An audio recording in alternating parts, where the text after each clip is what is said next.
Now, itopic natin tong liquidity. So, familiar ba kayo sa image na to? Yan. Okay. Yes, yan yung liquidity week namin. Ako gumawa nito. Halos 1 week kaming nag-aral ng liquidity. So, syempre, pag nakuha mo lang tong picture na to, mas maiintindihan mo lang siya based on the picture. Pero dahil ako gumawa nito, i-explain ko sa inyo yung foundation kung bakit naging liquidity yan. Minamagnet, may liquidity pool, equal high, equal low, and old lows and old highs liquidity. Okay? So, marami pa tong klase. Ito lang yung basic na pinakita ko and pinalabas ko sa social media. So, mag-focus muna tayo dito sa trendline liquidity, which is very common sa mga trendline traders. Kaya, pag ikaw ay isang support and resistance trader, sinasabi nila na hindi ka masyadong effective sa market kasi ikaw ay isang liquidity or trendline liquidity. Okay? So, narinig nyo naman na yung if you don't see the liquidity, you are the liquidity. Okay?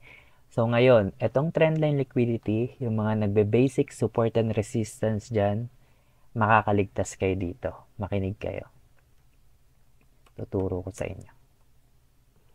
Okay. So, itong example ng trendline liquidity. Okay? So, ano ba yung liquidity? Yung liquidity kasi, pera yan ng market na retailer or tayo, pera natin yan. Basta natatalong pera, that is liquidity. Or consider nyo na lang yan na gas para gumalaw si market. So, gawa tayo na magandang shape. Ito, gasto ni market, liquidity to sa ilalim. Pag liquidity sa taas, ipalagay na lang natin na color red para mas maintindihan nyo. So, maraming liquidity sa taas. Yung liquidity sa taas, pwedeng yung mga account balance nyo, pwedeng mga stop loss nyo na kinukuha ni market, pwedeng pag nakakross kayo, yan yung liquidity sa baba. So, ganito nyo babasahin yan.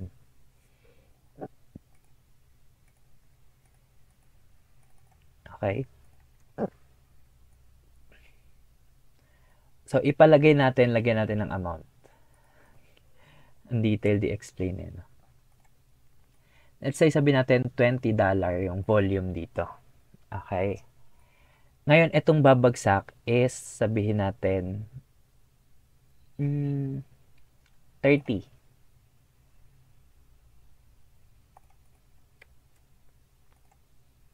Okay.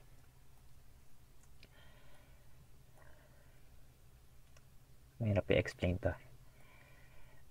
Ito yung liquidity. Okay? Yan, yung $20 volume. Ganito yan. Pag itong market na to, nalagpasan niya yan, ibig sabihin, kinuha niya yung liquidity or sinwip. Kaya dyan papasok yung liquidity sweep. Okay? Tinuturo ko sa inyo yung foundation. Once na bumaba dyan yung market, na-sweep niya yung liquidity na to or nakuha niya yung $20 volume na to. Okay? So, anong reaction ni market? Ang reaction ni market, pag malaki yung volume dito, lilipad to. Okay? Kukumpletuhin niya yung $20 dito. Pero hindi. Mas malaki kasi yung bumaba. Gets nyo? Parang i-plus minus nyo na lang. Yung bumaba is 30. Yung nanditong nakaharang is 20. So, magpalagay lang tayo may 10 dito. So, si market, nakalagpas siya, pero 10 na lang yung balance niya. Nagets? Okay. So, nagets nyo. Ngayon, ipalagay natin dito na nasa 500 to. Ay, mali. 500 yung binabaan ng liquidity na to. Okay? Pagkababa niya dyan, automatic 500. Bubuuhin niya ni market. Pag ganun. Okay? Or magpapump siya na ganun.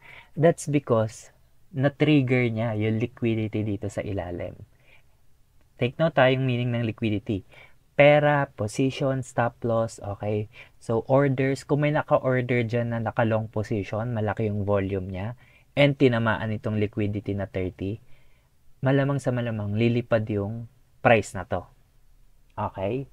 Basta 30 lang yun nandito kasi malay mo dito naman sa taas na to, merong 1,000. Okay, ganun nag-work yung liquidity.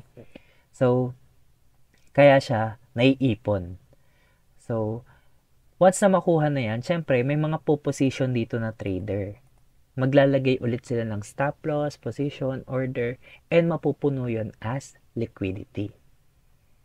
So, since natutunan nyo na yan, once na natapik niya yan dyan, once na nakuha to ng gas pa ilalim, ang possible direction yan is pataas. Most likely pataas. Okay? So, titignan mo lang sa order ng price, sa size ng candle, kung malaki ba yung pag-dump at kaya nila labanan tong 500. So, next. Sa red naman tayo. Sa red naman is same thing din. Pag sa taas kumuha yung price ng liquidity, automatic yung direction yan is pababa. Nyari, nalagpasan niya tong line na to. Okay? Ang direction niya na next is pababa. Yung sweep nag-sweep. Kasi nag-sweep yan ng order. Okay? Kaya naman, sa foundation, dyan nabubuo yung pullback ni market. Okay? So, pullback, marami ring meaning yan. Expansion, pullback, or impulse, pullback, etc. or retracement. So, ngayon, kung mapapansin nyo dito, papakita ko sa inyo yung mga liquidity ni market. So, itong red na to, ito yung liquidity niya. Okay? Marami ng liquidity dito si market. Hindi lang to, pati ito. Yan, dalawa na. Okay? In short, maraming orders dyan, maraming stop loss dyan. Kung resistance yan, maraming naka-short dyan. So, para mabasag ni market, sabihin natin, ito yung 20. Yung in-example ko dito. Yan, 20. Ito yan, area na yan. Para mabasag yan ni market, kailangan niya ng malaking order. Ito yung malaking order. Kailangan niya ng at least 20 above para lang makalagpas siya sa liquidity area. Okay? So, finally, nakalagpas na siya. So, ibig sabihin, taken lahat ng liquidity dito. Okay, nakuha na. Next, ibang picture ng liquidity to. Okay, sa taas lang tayo titingin Papansin nyo, dahil kinaya ng buyer yung paglagpas sa liquidity, hindi sila nag-retrace pababa.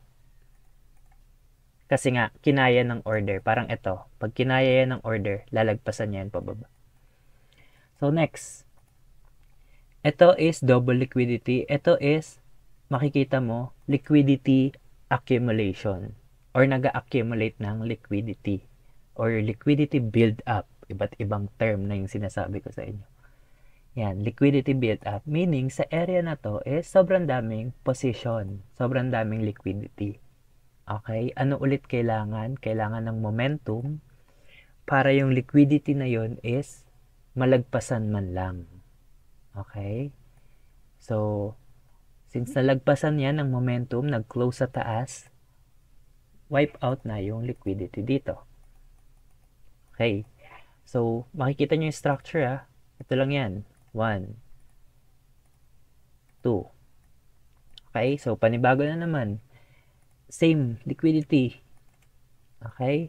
Ibig sabihin, sa lower time frame or 15 minutes, kino-consider ito na resistance. Pag sinabi resistance, marami nag-short dyan. Or, yung, ganito kasi yun pag naka-position sila, yung mga stop loss nila is nandyan lang sa taas. Napupuno yung stop loss nila dyan. So, sa sobrang dami niyan, syempre, anong kailangan? Kailangan ng momentum para maka-break sa liquidity. Okay, kita nyo yung pattern, di ba? So, naka-break na ulit sila. Next, another liquidity. Dito na naman. Okay. Buo yan. Liquidity. Bakit? Siyempre, maraming stop loss dyan. Hanggang dito sa baba. Hanggat bumababa yan, marami nagsha-short dyan. Siyempre, maraming humahabol. Yan yung gustong-gustong i-liquidate ni market. Tadtadin nyo dyan ng red or pera. Okay? So, pag akyat ni market, malamang liquidated lahat ng nandito sa baba.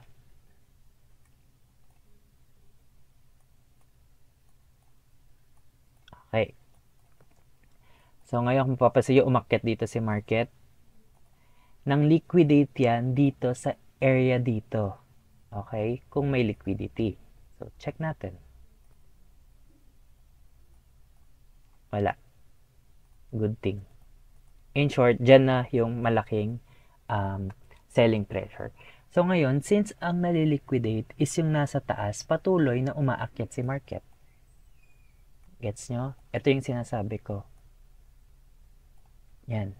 Nakaliquidate siya sa taas, pero bakit umaakyat pa rin siya? Kasi kaya niya yung order. Kaya niya yung order ng liquidity. Kaya niyang lagpasan. Kaya dire-diretso siya pataas. So, ngayon dito tayo sa color green. Ito, liquidity yan. Yung mga ganyan, nasa ilalim. Or kahit ganito position yan. Or kahit isang straight line lang yan. In short, liquidity yan.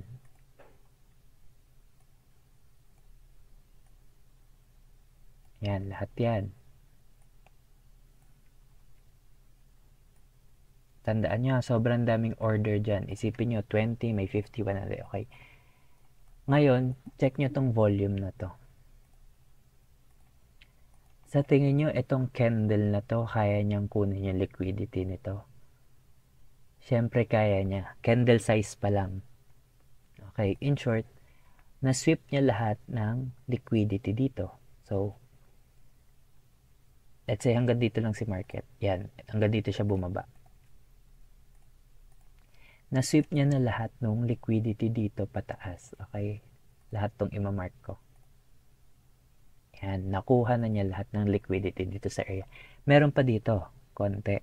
So yan, inuunti-unti na ni market. Ibig sabihin, yung malaking impulse dito ng order, enough na para isweep tong mga to. So may natira pa na konti, ayan, ini-sweep na konti-konti. So nagets? Okay. So since nagets nyo yan, puntan tayo dito. Ibang form na ng liquidity.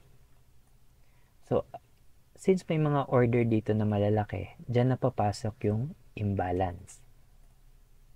Okay? Imbalance tong area na to. Imbalance din yung area na to. And ito, volume imbalance. Okay? Wala palang volume imbalance dito kasi buo yung candle. So, papansin nyo, ito yung liquidity ulit, nasa ilalim. So, katulad ng sinabi ko sa inyo, pag yung liquidity na sweep, aakyat. So, itong liquidity na to, nakasweep. Sinip niya to.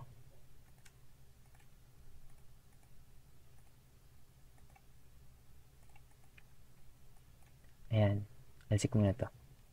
Na-sweep niya to. So, dahil hindi enough yung pagka-sweep niya, si market umakyat. Okay? So, nag-i-stop pa rin dito sa baba. Nandiyan pa rin yung price. Kaya ako nilagyan ng red line na malaki. So, in short, liquidity to.